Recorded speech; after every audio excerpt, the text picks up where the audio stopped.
真の預言者と偽預言者の見分け方、聖書とクルアーンによる論証。預言者ムハンマド、彼にアッラーの平安と祝福あれの出現後、アラビア半島には多くの偽預言者が現れました。では、私たちはどのようにして彼らと真の預言者を見分けることができるのでしょうか。その答えは、先ほど引用した聖書の同じ書、申命記の中に記されています。このテキストには、真実の預言者と偽りの預言者を峻別するための2つの明らかな基準が示されています。1、第一の基準、使命を全うできるか、偽預言者の末路。申命記には、次のように記されています。しかし、私が語れと命じていない言葉を、私の名によって勝手に語る預言者、その預言者は死ななければならない。申命記18時20分3章。神に対して嘘をつき、神が掲示していないことを語る預言者は、必ずし、滅びを迎えるというのです。つまり、偽預言者はその使命を完遂する前に滅びるということです。興味深いことに、これはクルアーンが示している真偽の判別基準と全く同じです。預言者ムハンマドの宣教の初期に下された啓示の中で、アッラーは次のように煽っています。もし彼、ムハンマドが、我が名において何らかの言葉を捏造したならば、我は必ず彼の右手を捉え、ついで彼の頸動脈、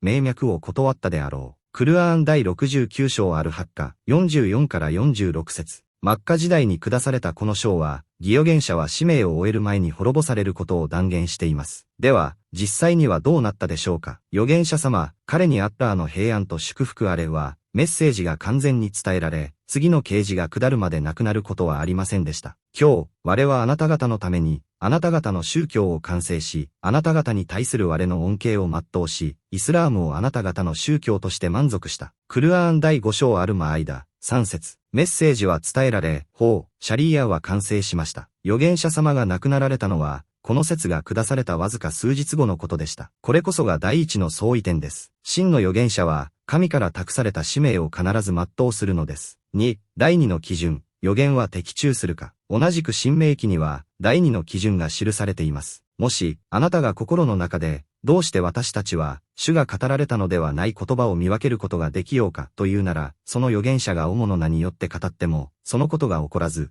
実現もしないなら、それは主が語られた言葉ではない。その預言者が不尊にもそれを語ったのである。彼を恐れてはならない。申命記18コロン 21-22 章。第二の判別方法は非常に明快です。自らを預言者と称する者が未来のことを預言し、それが実現しなかった場合、その者は偽預言者であるということです。ここで考えてみてください。預言者ムハンマドが預言し、その通りに実現した事柄を、一体誰が数えきれるでしょうか。旧約聖書や新約聖書のどの預言者が、預言者ムハンマドが告げたほどの膨大な数の預言を伝え、そのすべてを的中させたでしょうか。それどころか、イーサー、イエスの預言、ムーサー、モーセの預言、そして旧約聖書のすべての預言者たちの預言をすべて合算したとしても、預言者ムハンマドが伝え、実際に成就した預言の数には及びません。結論、偽預言者は自らの嘘によって自滅し、その言葉が実現することはありません。しかし、預言者ムハンマド、彼にアッラーの平安と祝福あれは、神の守護のもとに使命を完遂し、彼が口にした未来の出来事はすべて現実となりました。これこそが、彼が真実の預言者であることの揺るぎない証拠なのです。預言者ムハンマドが告げ、その通りに実現した預言の具体例。預言者ムハンマド、彼にアッラーの平安と祝福あれが預言し、その通りに実現した事柄には、どのようなものがあるのでしょうかという問いに対し、聖クルアーンが示した具体的な例を挙げます。1、メッカへの帰還。預言者様がメッカを追われ、メディナへ移住、ヒジュラした直後、クルアーンはアッラーが彼を再びメッカへと戻されることを予言しました。あなたにクルアーンを義務付けたお方は、必ずあなたを帰るべき場所、メッカへと戻されるであろう。28章アルカサス、85節、帰るべき場所、マード、とは故郷を指します。この予言通り、数年後にメッカ征服が成し遂げられました。2、聖モスク、マスジド・アルハラームへの参拝。多神教徒によって立ち入りを禁じられていた時期に、クルアーンは預言者様と教友たちが頭を剃り、あるいは髪を短く切った状態で、巡礼の儀礼として、安全に聖モスクへ入ることを予言しました。あなた方はアッラーのお望みならば、必ずや安全に、頭を剃り、あるいは、髪を短く切り、恐れることなく聖モスクに入るであろう。48章アルファトフ、27節。これも予言通りに実現しました。3、近い将来の勝利、ハイバル征服、聖モスクへの参拝が予告された際、さらに別の勝利が近づいていることも告げられました。カレー・アッターはそれに先立ち、近い勝利、ハイバルの征服を授けられた。48章アルファトフ、27節、実際に、巡礼の後にハイバルの戦いでの勝利がもたらされました。4、クライ種族の困窮からの救済。多神教徒の聖モスク立ち入りを禁じた際、交易の減少による貧困を恐れた人々に対し、アッターは豊かさを約束されました。アッターはお望みならば、その恩恵によって、間もなくあなた方を豊かにされるであろう。9章アッタウバー、28節、この約束も、その後のイスラームの拡大とともに実現しました。5アブー・ラハブの不信仰のままの死。預言者様の叔父であり激しい敵対者であったアブー・ラハブが、決して入信せず、不信仰のまま地獄へ落ちることが予言されました。アブー・ラハブの両手は滅びよ、彼自身も滅びた。彼は間もなく、燃え盛る火、地獄で焼かれるであろう。111章アルマサド、1から3節、この章が下されてから、アブー・ラハブは11年以上も生存していましたが、その間一度も、形式的にさえ、イスラームを受け入れることはなく、予言通り不信仰のまま没しました。6アルワリード・ブン・アルムギーラの末路。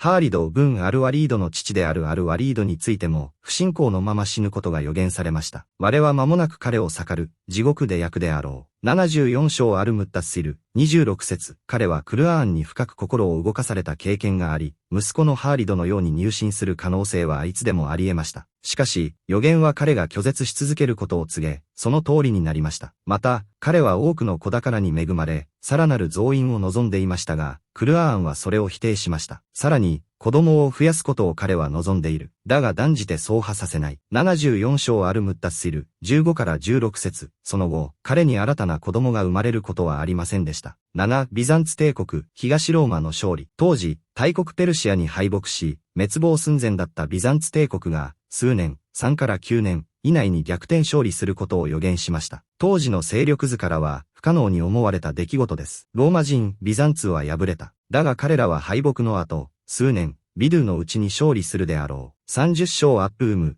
2から4節。この予言は、正確にその期間内に的中しました。8、ユダヤ教徒への死の挑戦。自らを、アッターの先民と称するユダヤ教徒に対し、もしそれが真実なら、死を願ってみよ、という挑戦がなされました。そしてクルアーンは、彼らが決してそれを口にしないことを予言しました。もしあなた方が真実を語るものなら、死を願ってみなさい。だが彼らは、自らの手が、悪行を積み上げたがゆえに、永遠にそれを願うことはない。62章アルジュムは6から7節。もし彼らがこの時、ただ一言、死を願うと言ってさえいれば、預言者ムハンマドの言葉を嘘だと証明できたはずですが、歴史上、彼らがその挑戦に応じることはありませんでした。これら無数の預言は、預言者様が自分の考えで述べたものではありません。彼が、これは私の主からの言葉である、と確信を持って語ったものであり、そのすべてが実現した事実は、彼が真実の預言者であることの動かぬ証拠です。これら一連の的中した預言に対し、無神論者や敵対者たちは、今日に至るまで、合理的な反論を見出すことができていません。預言者ムハンマドが告げ、的中したさらなる預言の例。預言者ムハンマド、彼にアッターの平安と祝福あれが未来について語り、それが寸分違わず実現した例は、さらに多く存在します。そのいくつかは、最も信頼性の高いハディース集、ブハーリーやムスリムに記録されています。旧ウマイヤ・ブン・ハラフの最後。預言者様は、不信仰者の指導者の一人であったウマイヤ・ブン・ハラフが殺害されることを予言されました。この記録はブハーリーにあり、実際にウマイヤはバドルの戦いで命を落としました。ジューム・ハラームとカイロの遠征。預言者様は、女性の共有ウム、ハラーム、ビント、ミルハーンが、海を渡って遠征する軍勢の一員になると予言されました。サヒーフ・ムスリム。この予言は、後にムスリム軍がキプロスを征服した際に、彼女がその遠征隊に加わったことで実現しました。11、アルハサン・ブン・アリーによる和解。預言者様は、孫のアルハサンがまだ幼い子供だった頃、この私の息子、孫は指導者であり、アッターは彼を通じて、ムスリムの二大勢力の間を和解させるであろうと予言されました。ブハーリ、後に、ムスリム同士の激しい内戦が起きた際、アルハサンが自ら権力を譲歩したことで平和がもたらされました。この年は、和解の年、アーム・アルジャマーと呼ばれています。もし、アルハサンが幼いうちに亡くなっていたら、この予言は成立しなかったはずですが、見事に実現しました。12、アンマールの殉教。教友アンマール、ブン・ヤーシルについて、アンマールを殺すのは、逸脱したイッパールフィやアルバーギアである、と予言されました。ブハーリー。この言葉通り、彼は後の混乱の中で殉教しました。13、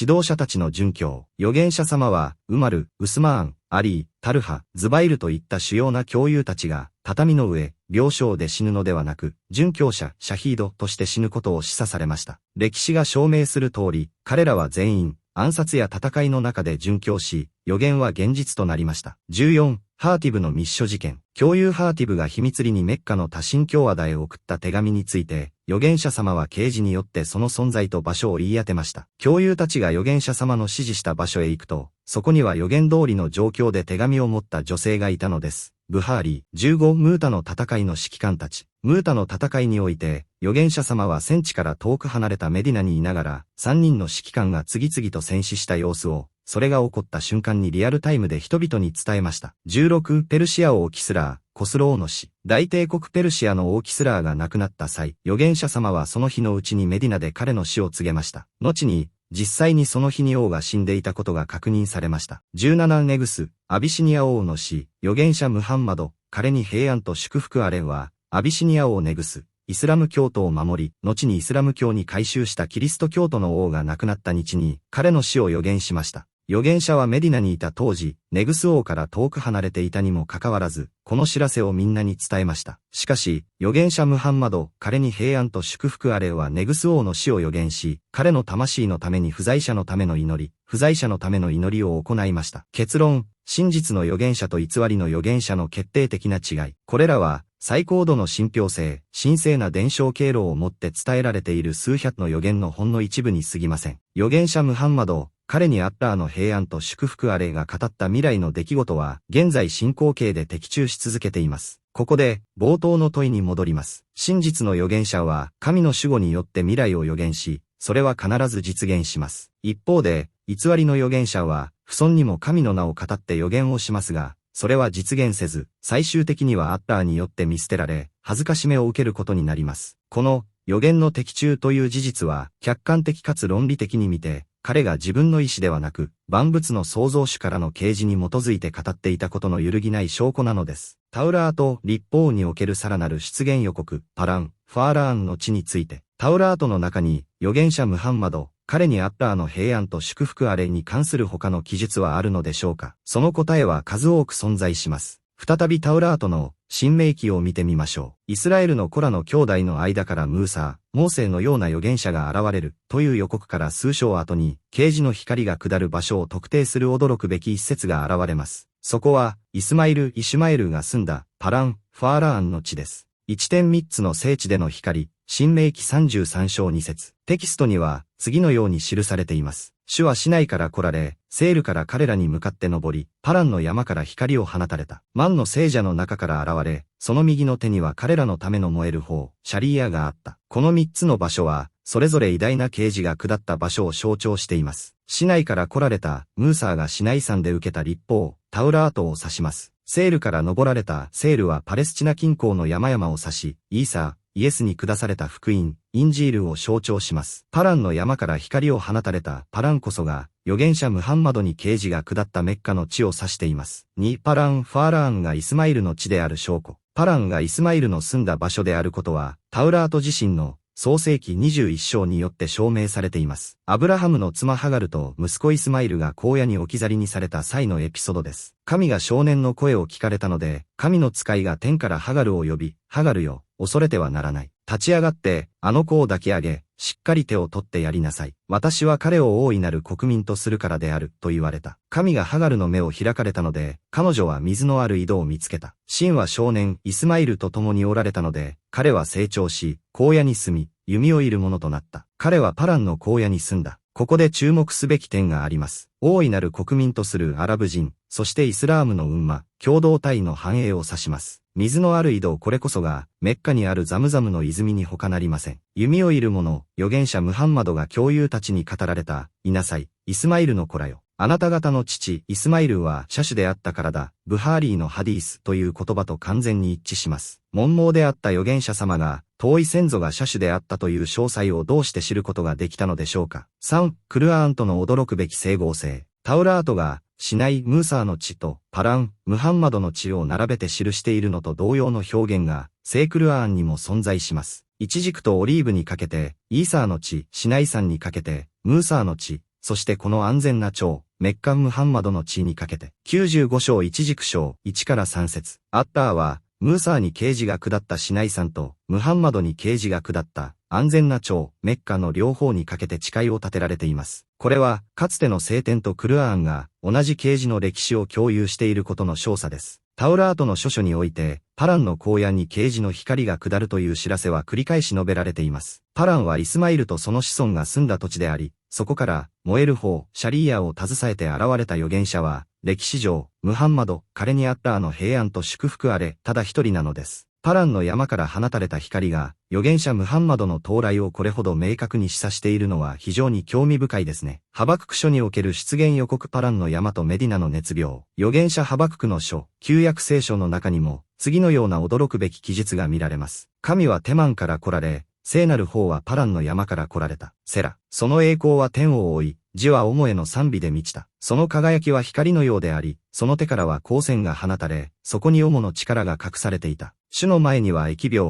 病が進み、その足元には熱病が従った。ハバクク書3コロン3対5 3章。このテキストには、預言者ムハンマド、彼にあった平安と祝福あれの到来を強く示唆するいくつかの象徴が含まれています。1、地はオモへの賛美で満ちた。世界中で1日に5回、絶えることなく響き渡るアザーン、礼拝への呼びかけと、アッターを称える数々の賛美、タスビーハの声こそが、この預言の実現を象徴しています。2、その輝きは光のようであり、預言者性を、光、ヌールと描写するのは、クルアーンと聖書に共通する表現です。人々よ、あなた方のオモから確かな証拠が到来した。我、アッターはあなた方に、明らかな光、クルアーンを下したのである。クルアーン4章174節。3、その手からは光線が放たれ。これは、暗闇を照らすシャリーや、イスラーム法の導きの光を意味しています。4、主の前には疫病が進み、その足元には熱病が従った。これは、預言者ムハンマドがメディナに入場した際に起こった歴史的事実と深く結びついています。当時、メディナは、ヤスリブと呼ばれ、非常に不衛生で熱病が蔓延している土地でした。しかし、預言者様が入場してアッターに祈りを捧げると、メディナの熱病は無産し、ジュフファという場所へと移し去られました。これによりメディナは健康で安全な町へと変わったのです。この出来事は、最高度の信憑性を持つハディース集、ブハーリーに記録されています。結論。